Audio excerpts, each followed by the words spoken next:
بسم اللہ الرحمن الرحیم۔ لبیک لبیک لبیک یا رسول اللہ صلی اللہ علیہ وسلم۔ محمد شفیق امینی، قائم مقام امیر تاریخ لبیک یا رسول اللہ، پاکستان مخاطب ہوں۔ ناظرین کرام، جیسا کہ آپ سب جانتے ہیں کہ کل بروز منگل 29 جنوری کو آسیہ ملونہ کی ریویو پٹیشن کی سماعت ہونے جا رہی ہے۔ سب سے پہلے تو یہ بات ذہن نشین رہے کہ آسیہ ملونہ کو سپریم کورٹ سے ریلیف ملنے کے بعد پنجاب اسمبلی پر تحریک لبیک یا رسول اللہ پاکستان کو ریاستی ذمہ داران کی طرف سے اس بات کی یقین دہانی کرائی گئی تھی کہ ریویو پٹیشن کی سماعت کے لیے لارجر بینچ تشکیل دیا جائے گا اور اس میں شریعہ کورٹ کے ججز بھی شامل ہوں گے، جبکہ خالصتاً اس شرعی مسئلے میں قانوندانوں کے ساتھ ساتھ علماء سے بھی معاونت لی جائے گی۔ مگر جو سماعت 29 کو مقرر ہے تو سب سے پہلے تو یہ کہ یہ لارجر بینچ نہیں ہے اور بینچ بھی یک طرفہ ہے،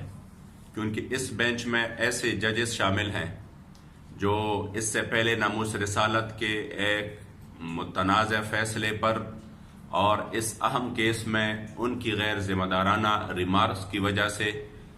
لوگوں کا ان پر اعتماد نہیں رہا۔ نہ اس بینچ میں علماء و مفتیان کی معاونت شامل ہے اور نہ ہی اس بینچ میں شریعہ کورٹ کے ججز شامل ہے۔ تو ہمارا مطالبہ یہ ہے کہ اگر دہشت گردوں کے لیے فوجی عدالتوں کا قیام عمل میں لایا جا سکتا ہے تو اس اہم اور حساس مسئلے میں شریعہ کورٹ کے ججز اور مفتیان کرام کو کیوں شامل نہیں کیا جا سکتا، جبکہ ناموس رسالت کا مسئلہ ملکی سلامتی کے مسئلے سے کروڑہا درجہ اہم اور حساس ہے۔ اسی وجوہات کے بنا پر تحریک لبیک یا رسول اللہ پاکستان موجودہ بینچ کو یک سر مسترد کرتی ہے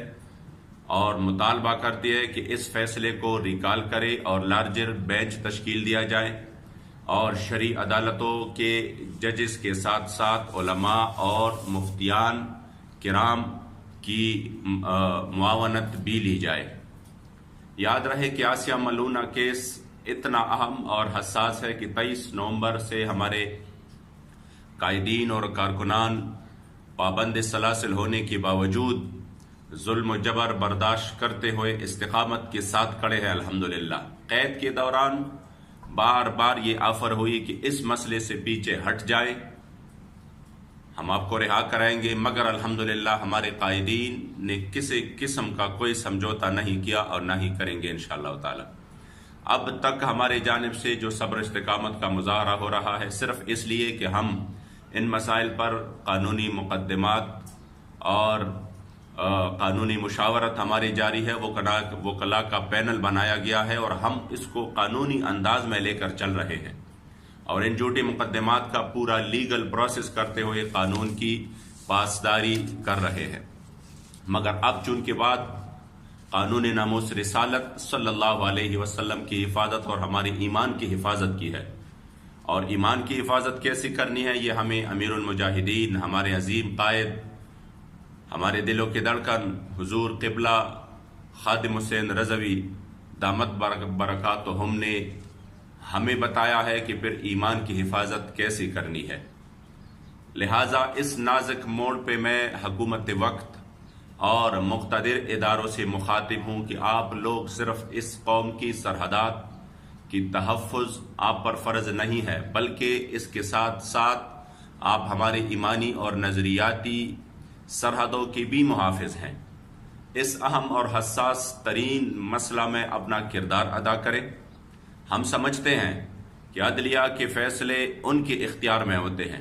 لیکن اگر ان اختیارات کا غلط استعمال کیا جائے، ناجائز استعمال کیا جائے اور اس ناجائز استعمال کی وجہ سے اس ملک میں آگ لگائی جا رہی ہو، قانون کی دھجیاں اڑائی جا رہی ہو اور امت مسلمہ بالخصوص اہالیان پاکستان کی جذبات سے کھیلا جا رہا ہو، تو پھر محافظ اداروں کو از خود کردار ادا کرنا ہوتا ہے۔ جس طرح سپریم کورٹ سے بری ہونے والے دہشت گردوں کو آپ بے گناہ ماننے کے لیے تیار نہیں ہوئے اور فوجی عدالتوں کا قیام عمل میں لا کر ان کو تختہ دار پر لٹکایا گیا، تو اس حساس ترین مسئلے میں قوم کیسے ایک جانبدارانہ فیصلے سے مطمئن ہوگی جس میں اس ملک کی دو کورٹس یعنی سیشن اور ہائی کورٹ کی حقائق اور دلائل پر مبنی فیصلے کو صرف بیرونی دباؤ اور مفادات کی خاطر ایک ہی مختصر سماعت میں معطل کیا گیا، اور مجرمہ کی اقبال جرم جس میں صدر سے معافی تک کی درخواست بھی ہوئی تھی، اس کے باوجود تمام حقائق و دلائل کو رد کیا گیا، تو کیسے ہم اس فیصلے سے مطمئن ہو جائیں گے؟ کبھی نہیں۔ لہٰذا حکومت وقت اور تمام مقتدر ادارے یہ بات سن لے کہ ہم سب کچھ برداشت کر سکتے ہیں مگر میرے مصطفی کریم صلی اللہ علیہ وسلم کی عزت و ناموس پر حملہ کسی بھی صورت برداشت نہیں کریں گے۔ ریاستی ادارے فی الفور اس مسئلے کو حل کرے کیونکہ ہم نہیں چاہتے کہ ایک ہی عدلیہ کے غلط فیصلے کی وجہ سے اس ملک میں ایسی آگ لگ جائے جو پھر کبھی نہ بجھ سکے۔ بیرونی طاقتیں اور پاکستان دشمن عناصر اس مسئلے کو بنیاد بنا کر قوم، عدلیہ اور اداروں کے درمیان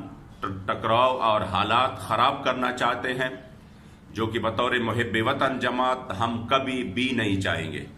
مگر اس مسئلے میں ہماری غیرت ایمانی کا تقاضا یہ ہے کہ ہم ناموس رسالت صلی اللہ علیہ وسلم کی حفاظت کے لیے سب کچھ قربان کرے، کوئی مداہنت نہ کرے، پھر چاہے ہمیں قید و بند کی صعوبتیں برداشت کرنا پڑے یا پھانسی کی سزا، عمر قید کی سزا، ہم بخوشی قبول کریں گے، مگر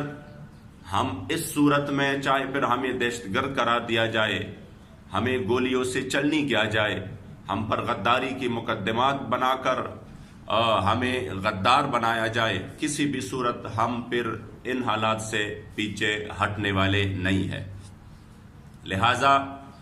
میں اب حکمرانوں اور مقتدر اداروں سے یہ اپیل کرتا ہوں کہ آپ احساس کریں کہ تحریک لبیک کے ساتھ کیے گئے معاہدوں پر اگر عمل نہیں ہوا تو قوم کو عدلیہ کے ساتھ ساتھ آپ سے بھی اعتماد اٹھ جائے گا اور جس کا نتیجہ انتہائی بھیانک ہوگا۔ لہٰذا حالات کا ادراک کرتے ہوئے اپنے کیے گئے وعدوں کو وفا کریں،